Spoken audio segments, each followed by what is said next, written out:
If I were to give you this $100 bill right now, would you accept it? The answer is probably yes. Who wouldn't want a $100 bill? But let me tell you what you do with this $100 bill will allow you to achieve financial success at any age, and especially at a young age. In today's video, I'm going to break down what you need. These 5 steps of saving and investing are going to allow you to become financially free when you are young. Let's get into it.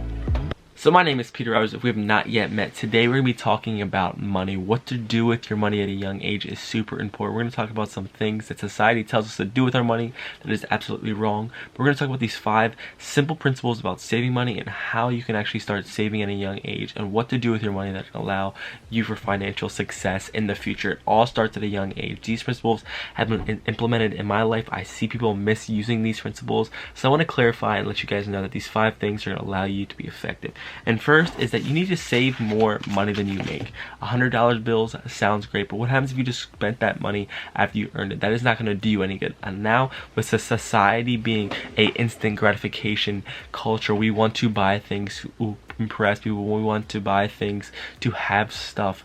People want things, but they have not set a priority to save money. So number 1 is to save more than you make. Live humbly. Don't be that person that just spends the paycheck, because you need to start building up a financial planner or calendar what you do with your money. It is important to understand that everything you make does not need to go out. So my first principle, and I see a lot as my age, is people get everything that they make and they instantly go ahead and spend it. They spend it on bars, they spend it on food, they spend it on drinks, because our world is so tempting to spend money. Our world tells us that it's okay and that it's important to spend money, but saving our money is actually the most important thing that we have to do. Saving money allows you to build this nest egg, the emergency fund. Saving allows you to build money or capital to eventually invest to grow your money, but it is not the cool thing in society. Saving is crucial for you, it is crucial for me, and that is what you need to do, because saving is cool. Don't let anybody else tell you that. Number 2 is to avoid debt. We all hear this term.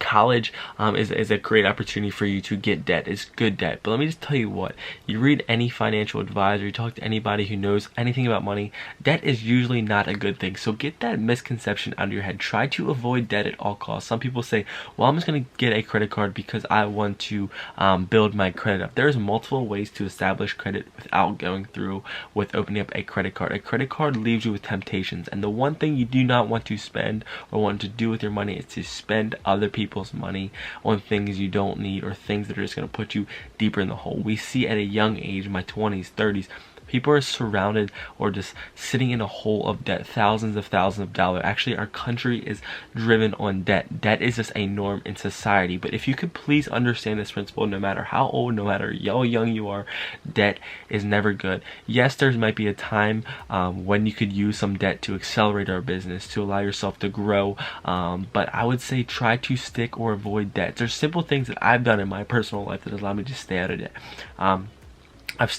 I went to community college first for the first 2 years. That was no more than $2,000 a year. Rather than going away to college, I was able to save money going to community college. I was able to buy a car in cash as another opportunity. So see what you do with your money, leverage your money, and allow yourself to stay out of debt. It's going to help you out so much. And number 3 is don't buy things to impress people. This all kind of goes back to saving money, but in society we are Instagram culture. We are trying to show or to flex on people.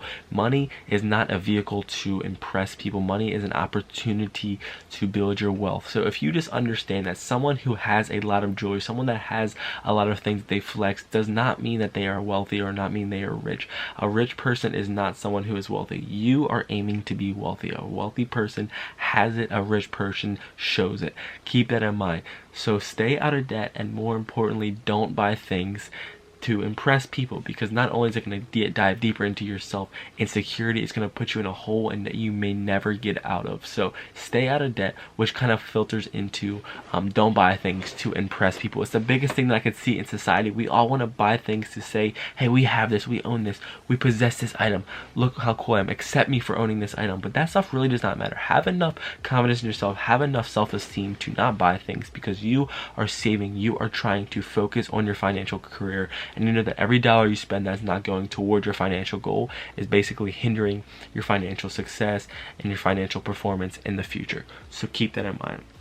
And fourth is to create a budget. It is so easy kind of with saving money is to just spend what you have, and it's okay to spend money. So that's why it comes down to a budget. I was kind of very frugal in my life. I've always monitored how much I spent, but it all comes down to creating a budget. See how much you can limit your spending to certain things. It's okay to have fun with your money. It's okay to eat out. It's okay to go on a nice date. It's okay to take your mom or dad out to dinner. That is not something we're trying to tell you or trying to preach. I was even falling into fault with this as myself, is that I was so conscious on spending money, but money is a vehicle that is allowed for you to spend. So feel confident, you earn it, you might as well spend it on a few things, but it's all about budgeting. We see people that don't know anything about budgeting. They don't know how much money is coming in, they don't know how much money is leaving. Keep track of your numbers. It is super important for you to understand how much cash flow you have coming in or revenue and how many expenses you have. Make sure you are showing that you are bringing in more money than you are spending, and it all comes down to monitoring your budget and building a budget that is effective for your life. What you spend is not the same as what someone else spends, because the income levels do differ. But it's important to understand that's one thing about budgeting. No matter if you make $1,000 or you get a raise the next week to $5,000, live the same life, because it's going to allow you to do the same things, be more conservative, and allow you to build that financial nest egg and allow yourself to deploy more money to important things. So just because you get a raise at your work, just because you get a better opportunity at your job and more cash is coming in, does not mean you have to change your lifestyle. Develop a lifestyle that works for you, both in your personal goals and then your financial goals, and you are going to continue to crush. I see so many people get a raise and they instantly want to spend it, go to the bars, go crazy, but that is a mistake, because you need to stay on track to your financial career. And lastly, number 5, my favorite, is to create a side income or a side hustle. Side hustles are important for your financial success. Some of the most financial successful people I know is what they do after their 9 to 5. Everyone in society tells us to, have a decent job for your 9 to 5, which I may not believe in, but it's what you do after your 9 to 5 that allows you to actually have that dream vacation, to have that dream home, to have that dream. Because what you are doing through your 9 to 5 may pay for your bills, may pay for your lifestyle, but after your 9 to 5 allows you to build that stable, steady investing income that's going to grow your financial health, that's going to grow your opportunities in this world. It's going to allow you to be at the place where you want to be. So if you can develop some side hustles in your life, find them about what makes you happy. Develop side hustles that really get you excited, or something that you might not think is a side hustle can be a side hustle. I read a book by Gary Vaynerchuk. It is called Crushing It. It's talking about turning your hobbies into a side hustle, help monetizing your hobbies, because it would be amazing to come home from work and to do a hobby but you're actually getting paid. The internet is endless for them opportunities. Start an eBay, start a Poshmark, start walking your neighbor's dogs, start doing something to establish a side hustle. Sell your art on Instagram. It is endless. So that is what is going to help you achieve another source of income. It is great to have multiple streams of income, and a side hustle is going to allow that and establish that for you. So I hope we don't take the mistakes of falling into what society tells us to do. Spend money. Society tells us that it's okay to get into debt. Avoid those. Take these 5 principles, get some income, get your career goals focused, your financial goals focused, and stay in tune. Don't change up your lifestyle. Start young. I see it every day. I see people loving to spend money because they want to flex, they want to be that important person, they want to seem like they are financially rich, but you are aiming to be financially wealthy. Learn this principle at a young age. You're going to benefit. I'm currently 21 myself, but I can see and reap the benefits of staying on a budget, of staying out of debt, and continuing to invest in the market. So whatever your investment vehicles are, continue to use your money to allow you to get some traction for your future. So don't think short term, think long term. While you are chilling, you are focused, you are ready, and you are determined. So don't fall into those traps. Be young.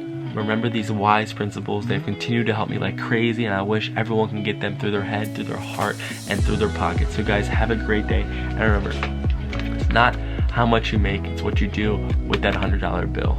Go out there, crush it, guys. I love you. Follow me on Instagram, subscribe to the channel, and I hope to hear from you. Peace out. Take care.